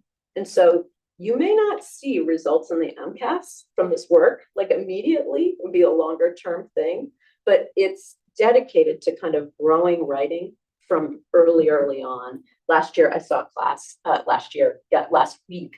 class where the kindergartners were writing sentences. They were writing sentences on their paper, yeah. So we'll go to MISCO now, same displays. I'm gonna start with science because I think that ELA and math provide a nice transition to the highlights and the focus. So in science, we're again outperforming the state average. Our proficiency has gone down a little bit. It isn't the type of thing that concerns me, especially with what they're doing in terms of the testing and the shifts to the testing, because I believe that the way that we're implementing project-based learning at the middle school, and we're thinking about science moving forward, their curriculum review cycle is next year, so they'll be taking a closer look, that will answer some of this in the direction that the assessments go, which are performance-based. So those results I think are still strong. The ELA and math, we've been a little bit below the state average in both ELA and math since the pandemic. And so one thing of note, even though those trends are close to the state average, you see for ELA for the first time, our trends just went above the state average. So that's going in a positive direction. And with math, we're pretty much staying stable, but the real story is that's in the aggregate. And so now we're going to shift to the highlights. I think it's really important to highlight that we are still seeing really strong growth, especially in certain aspects of the student's journey. And in particular, 6th to 8th grade math has a growth of 58. And if you just separate that, you can see that the performance and the proficiency ends up going in a positive direction versus the state. In 7th and 8th grade, the growth has been strong as well in ELA. And notice the difference in the line, which that I found striking, is because every other trend is trending down in aggregate, but when you tease out 7th and 8th grade at MISCO, you can see that their growth is really separating from that trend line, which I thought was worth pointing out. So Cheryl, if I look at the last two slides back and forth. Yep. If I'm looking at MISCO overall math, year over year, I'm essentially flat, down a tick in performance, right? Well, you had 2022, and then there was a big jump there from 2022 to 2023. Yeah, I think yeah, 100% agree with you. Just want to verify my question that I'm reading that correctly. So 23 to 24, I'm essentially flat. Yes. Okay. Yeah. But then if I come to the next slide, I go 23 to 24, I see a nice increase. Yep. So what that really tells me is the 5th grade tanked. So that's where we're going. Okay. And so yeah. I did the algebra problem. Yeah. I'm not burying it. We're gonna share it right now. And here's how I'd like to kind of talk about it. I feel like what we are observing at the middle school is that there are differences in how our students are assessing at different grade levels. And so this display right here shows specifically our focus on writing. And I think there's a positive story to this too, even though if you look at the 5th and 6th grade results, you can see the green versus the faint gray behind for the bottom two components, the essay and the writing.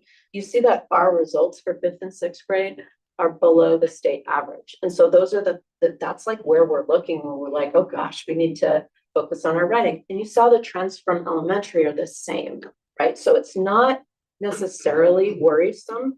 It's just something we need to address. And so and then you see next to it, the 7th and 8th grade is outperforming the state results on those standards. And so I think that's an important thing for folks to understand. And it's not like one grade's falling down on the other or the other. It's more about the journey through and what we're experiencing in terms of being able to help grow our kids in terms of these standards. And because we're seeing some of this, and we know that especially writing is something that can be improved interdisciplinarily, that is becoming a focus this year. So they're talking about where they're writing in every single class, not just ELA. They're talking about where they're writing in math and where they're writing in social studies and science. And they're putting together some plans to be able to kind of have these conversations and make movement forward all year together. It could be that our instruction, our education is not moving in direct correlation with what the test is testing as well. You mean at the lower grades? Yes. Well, here's where we think, we're putting some of our attention and our hypothesis. Would it be fair to say that perhaps this fifth grade cohort was most impacted by COVID and their years out of school? Well, I mean, it's possible, right? Because they were little kids at the formative years of their ELA journey. And so that's actually one of the big reasons why the state is hypothesizing that we're having this challenge, like when kids are just learning to read and then school disappears, right? Those years they're hard to replace. So we're attending to that through everything that we're doing now post-COVID. And as I was saying, I feel like our results are actually better than what we're seeing on average. In this space right here, we've got a middle school model for 5th and 6th grade, where some schools have elementary models still at those grades. And that actually enables schools to be able to attend to certain aspects of the curriculum differently because they're not passing or going to specialists and things like that. And so that's one of the things that we're looking at really closely, because we have committees to rethink our schedules. And so we want to be able to think about that in this space. And we also have, in this case, ELA curriculum review that's happening that will inform what resources that we could select, and also the professional development that we need moving forward to be able to attend to this. In addition to that, I think that it's important that we're working with folks to adapt the resources that we have selected to this 5th grade and the 6th grade model, and we're doing that right now. So to go back to Sean's question about, does this show 5th and 6th grade versus underperformance versus 7th, 8th grade performance? And we're not teaching in a way that aligns to the standards being tested, whatever. That would kind of explain recovery later grades. Do you have year-over-year data that kind of backs up this trend, or is this like a 1-year blip? 5th and 6th grade kind of underperform in 7th and 8th grade? No, it's been a trend that we've had for a while, the 5th, 6th trend. Yeah. Really? Because I was gonna say, it'd be interesting to track that, the current 4th grade cohort, and see if they have similar scores in 5th grade, because then you can kind of identify, okay, it's a cohort thing versus a 5th grade model, a middle school model applied to 5th grade, where that's not And traditional. the fact that they improved dramatically in 1 grade means that there's probably no problem with the kids per se. The cohort, it's really more of the alignment of expectations with whatever we're testing. It's been something we've been studying for a while, because even since I came into the district, there's been that dip in the 5th, 6th. And it's a combination of a number of factors. I would argue one is the middle school model schedule with elementary age students, in the sense of when we were just talking about it. I'm just going to give the examples, with the bridges, high quality, instructional materials.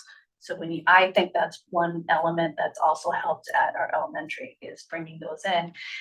We are using that in 5th grade now, but there's not enough time in the block for the program, which it requires more time, but they have more time in elementary. So we're trying to figure out how do we either adjust and work with the PD providers. Can jump in if I'm saying something wrong, but You're doing great. yeah, thanks. The PD providers, we were just talking about it today, to help with that, or is there a way to work on the schedule? So that's one element.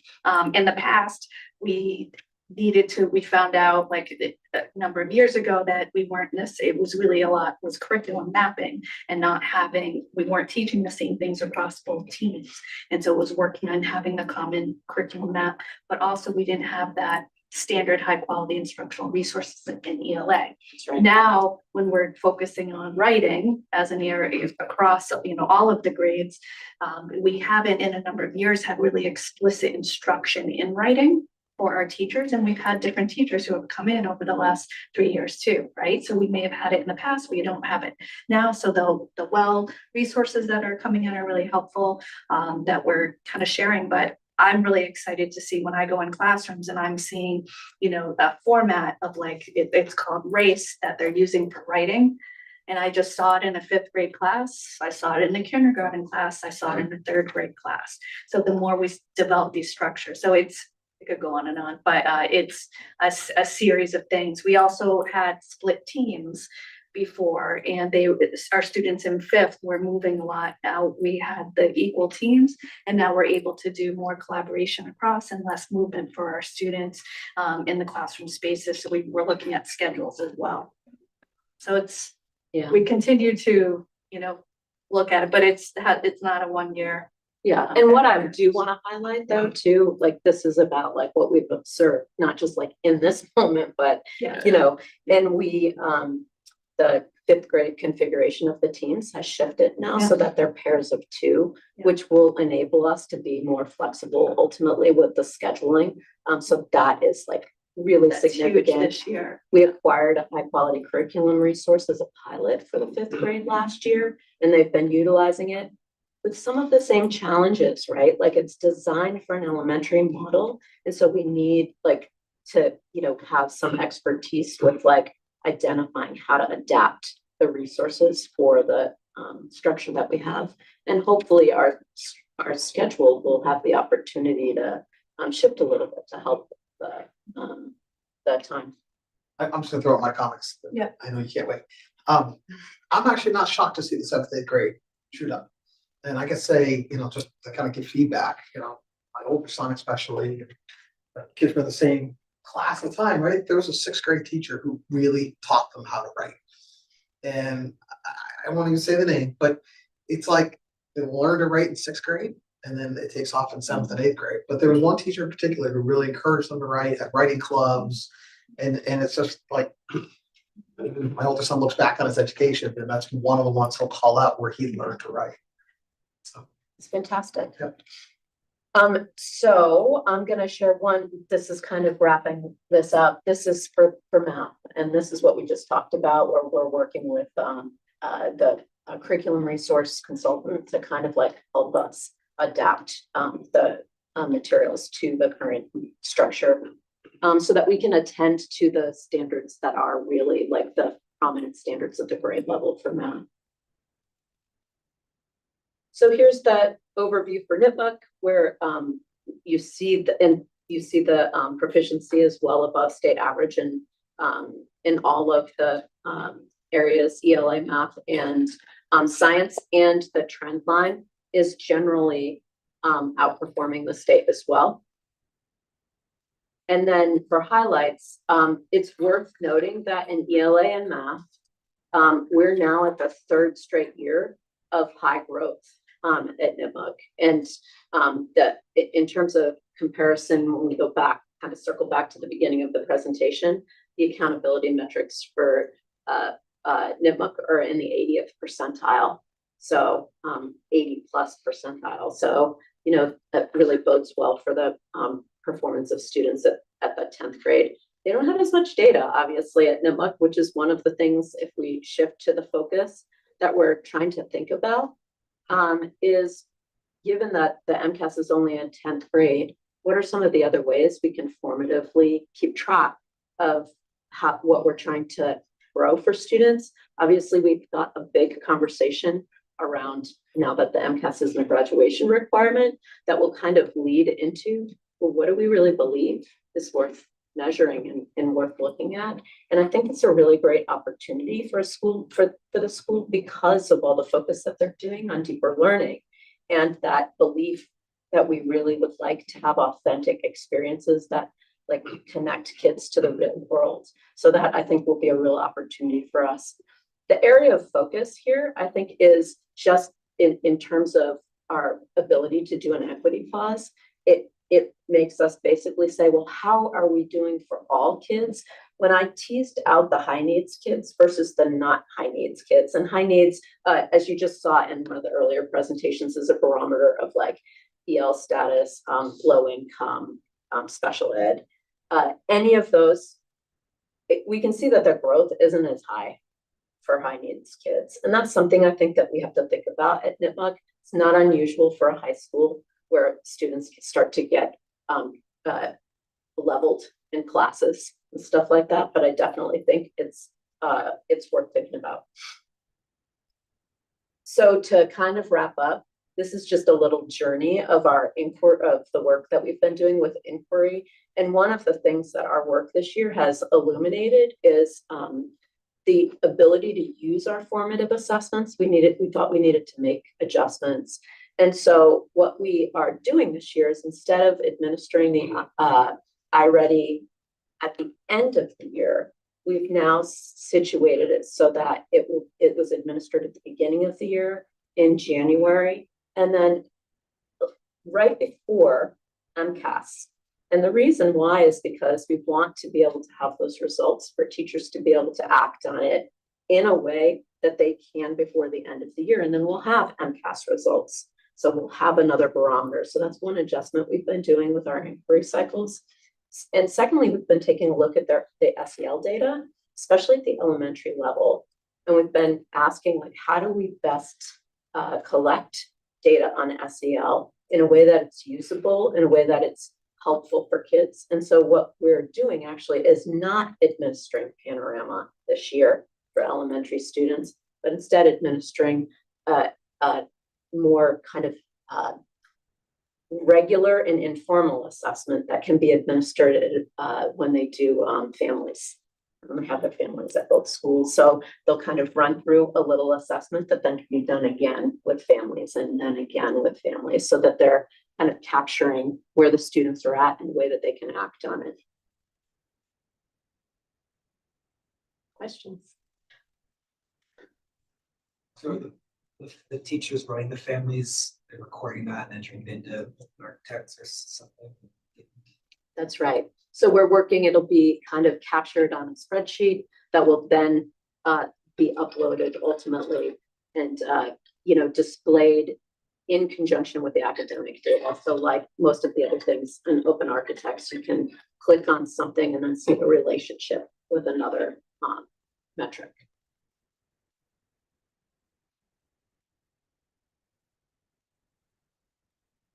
Other questions? Thank you, Cheryl. Appreciate it. Sure thing. Alrighty, school committee subcommittees. Jim, you want to give us a super quick budget committee update? We had a budget subcommittee meeting on December 11th, as well as planning.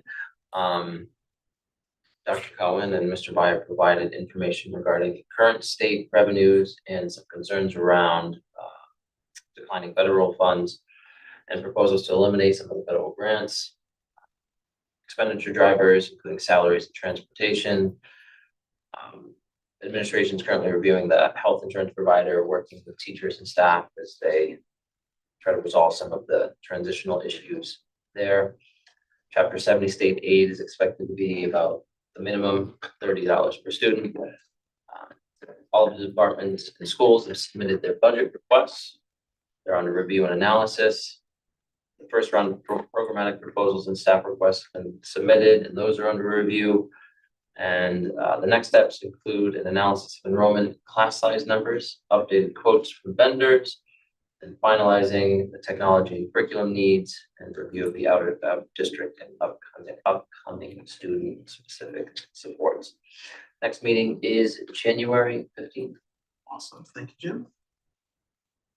Policy subcommittee. Vicky. We met this evening and 6 policies that we're bringing to you for first reading tonight. So those are linked in your background notes, so you can take a look. So first read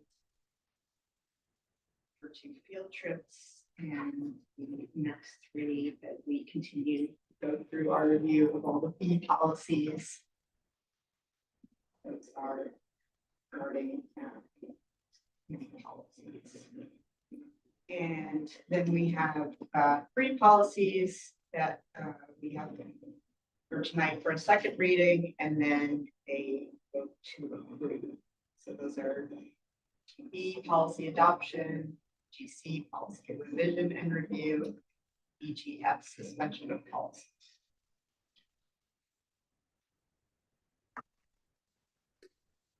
Excellent.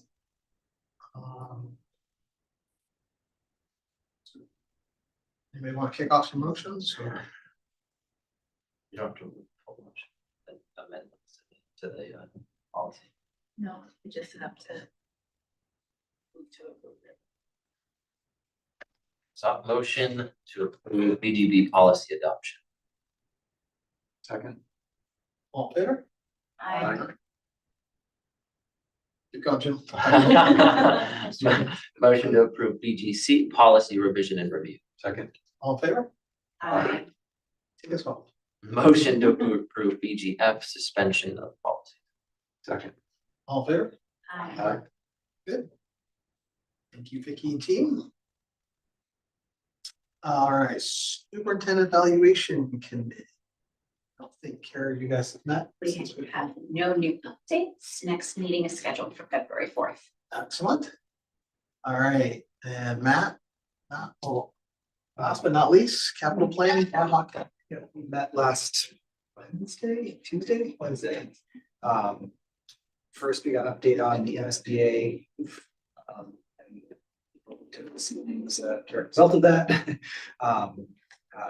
Dr. Cohen and Jay met with the MUCP folks prior to the meeting, and MUCP is going to be kind of verifying their cost estimates for the fields overhaul that's probably in front of the capital plan. I think they're working with 3 different outside companies or individuals to provide estimates for the work to make sure that the number that we have is in the right ballpark. And just to update that, because the last time it was done was 2 years ago now, so the materials and stuff have changed. We kind of reviewed the capital plan and came down to a mostly final list of priorities that's going to be in the 5-year plan that will be eventually presenting to the towns this spring, including things like facilities that are in end of life, fire updates, that's the roof, the management system, window seals at the Clough Memorial. We have things like student and program impact, so that's the fields, the auditorium here in Muck, carpeting, and the bathroom of NISCO. And there's the third bucket, which is safety and security. That's talk about key card entry systems, the data cabling and paging systems, buildings, sidewalks, and also generator. Falls into that category as well. do I get to name it if we ever? You can. Yeah, I think You should put a little name on it. our next meeting is scheduled for January 9th. So. All right, future agenda items, or excuse me, there's been no other matters that have come to me in the last 48 hours that were not part of the original agenda, so we'll put it there. For future agenda items, we've got the budget presentations. All right, so with that, we're gonna move to executive session. We're gonna take a motion to adjourn into executive session for the purpose of exception number 1. Discuss complaints brought forward against an employee. The committee will only return to open session for the purpose of adjourning. We need a roll call vote to move forward to executive session. So, first, okay. Okay. Aye. Carrie Lawrence, aye. Beth Brown, aye. Sean Nicholson, aye. All right, we are now turning to executive session. After a break. All right, let's take a 1 minute